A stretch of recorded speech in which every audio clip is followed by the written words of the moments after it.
माफ कीजिएगा गुरुजी, लेकिन आपका ये शायद हमें और विचलित कर देता है। हमें आपसे मार्गदर्शन चाहिए। आप कोई ऐसा उपाय बताइए कि सा भी ठीक रहे और हम वसुधा को अपनी बड़ी बहू के रूप में अपना पाए। सच कहूं तो मैंने आखिरी पल तक उम्मीद नहीं छोड़ी थी। मुझे लगा था माँ से तुम्हें जाने नहीं देगी, पर ऐसा नहीं हुआ। समझ नहीं आ रहा है माँ ऐसा क्यों कर रही है। हनी, मैंने आपसे पहले भी कहा है ना, अगर देवी हुकुम कुछ कर रही है ना तो उसके पीछे जरूर कोई ना कोई कारण होगी। बस थोड़ा वक्त दीजिए सबने, देवी हुकुम ने। देखना धीरे धीरे सब अपने आप ठीक हो जाएगा। लेकिन कब तक? तुम्हें पता है, दुनिया का मैं पहला पति हूँ जिसकी शादी के बाद अपनी पत्नी के साथ एक भी याद नहीं है। अच्छा, तो जरा तकिया हटाकर देखिए। क्या?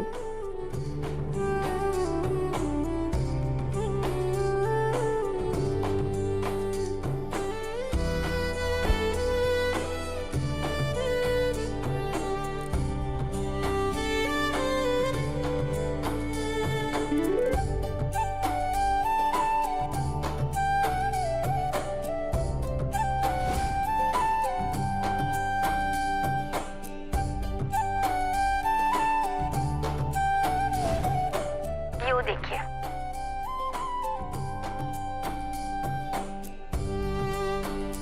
एक हिस्सा आपके पास और एक हिस्सा हमारे पास। अगली बार जब हमारे से मिलेंगे ना तो ये पायल हमारे को पहना दीजिएगा।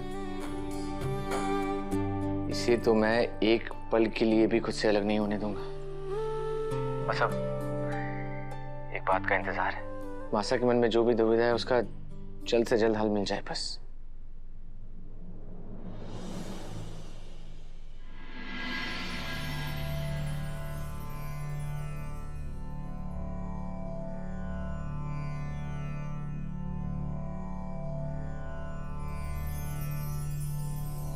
ढोक गुरुजी।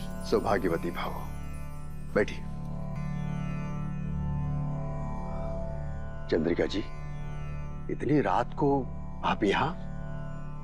अब गुरुजी, हम वसुधा को दिल से अपनी बहू मानना चाहते हैं ताकि हमारा परिवार पूरा हो जाए।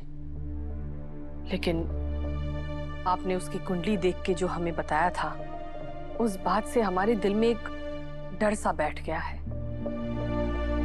आप ही कोई रास्ता बताइए। चंद्रिका जी, हमारा कहा ईश्वर का वाक्य नहीं है। हमारी गणना गलत भी हो सकती है। शायद हो सकता है कि वसुधा को अपनाने के बाद भी प्रभात जी बिल्कुल सही रहे। मैंने आपसे जो कुछ भी कहा वो केवल मेरा अनुमान था। माफ कीजिएगा गुरुजी, लेकिन आपका ये शायद हमें और विचलित कर देता है। हमें आपसे मार्गदर्शन चाहिए। आप कोई ऐसा उपाय बताइए कि सा भी ठीक रहे और हम वसुधा को अपनी बड़ी बहू के रूप में अपना पाए। हमें वसुधा की कुंडली एक बार फिर से देखनी होगी। जी।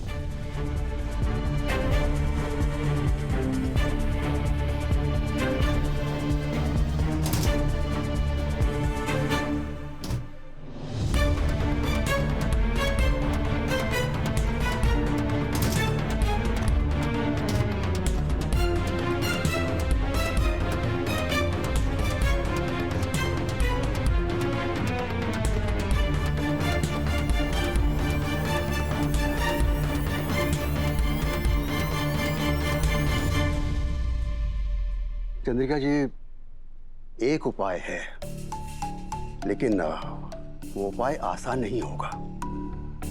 हो सकता है कि शायद इस उपाय को करने के बाद भी आपकी समस्या पूरी तरह से खत्म ना हो। लेकिन प्रभात जी पर आने वाले कष्ट को हम कम जरूर कर सकते हैं।